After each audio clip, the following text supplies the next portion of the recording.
স্বামীর বাসার ভাতের বড় দাম, কথার কিন্তু মিনিং আছে। স্বামীর বাড়ির ভাত খেতে হলে স্বামীর খোঁটা সহ্য করতে হয়, স্বামীর মায়ের খোঁটা সহ্য করতে হয়, স্বামীর বাবার ডিসরেসপেক্ট সহ্য করতে হয়, স্বামীর বোনের খোঁটা খেতে হয়, অনেক অসম্মান হজম করতে হয়, স্বামীর গালি হজম করতে হয়। তাই মেয়েরা বলে স্বামীর বাড়ির ভাতের বড় দাম। আমি কথা বলবো, কথা সত্য, তবে একটা কথা অ্যাড করতে হবে।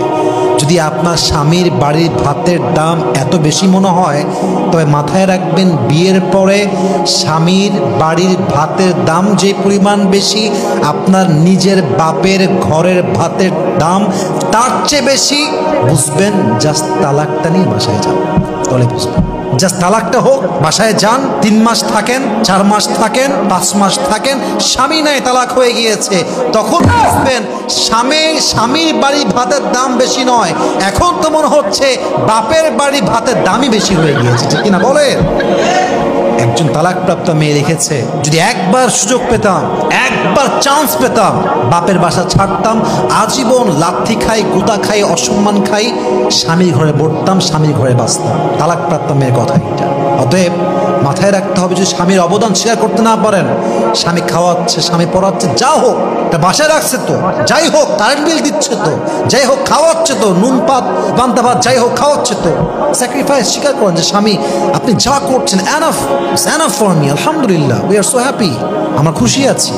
এই একটা বাক্য স্বামীর মনকে প্রফুল্ল করে দেয়, শান্ত করে দেয়, ঠিক কিনা বলেন সবাই?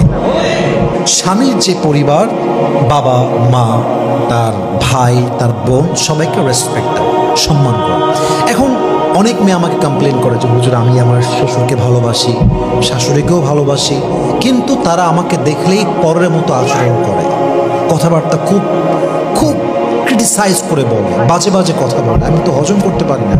আমি বলি, বোন, আপনাকে হজম করতেই হবে, হজম আপনাকে করতেই হবে। আচ্ছা, একটা কথা ভাবেন তো, আপনার শাশুড়ি আপনার সঙ্গে রান্নাঘরে 2টা বাজে কথা বলেছে, অথবা ঘরে বসেছিলেন, 2-1টা কথা বলতে বলতে বাজে কথা হয়ে গিয়েছে, রাগ করে বললেন স্বামীকে, তোর ঘর করবো না, ঘর আমি ছাড়লাম।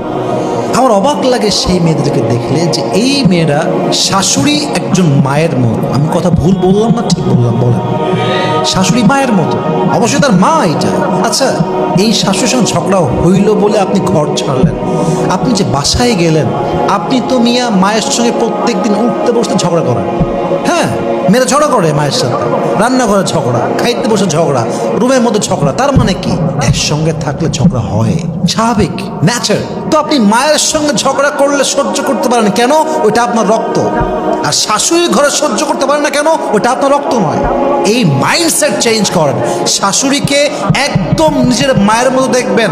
শাশুড়ি ওল্ড জেনারেশন, আপনি নিউ জেনারেশন। আপনার শাশুড়ির চাইতে আপনাকে আরো বেশি স্মার্ট হতে হবে, তবে আপনি সাংসারিক জীবনে সুখী হতে পারবেন, ঠিক কিনা বলেন? অনেক মেয়ে শাশুড়ির জ্বালায়, যন্ত্রণায় সংসার ছেড়ে দেয়, কিন্তু তাকে কৌশলী হতে হবে, স্মার্ট হতে হবে, বুঝতে হবে এই বাড়ি হোক আর সেই বাড়ি হোক, উভয় জায়গায় মায়ের সঙ্গে ঝগড়া আছে না নাই?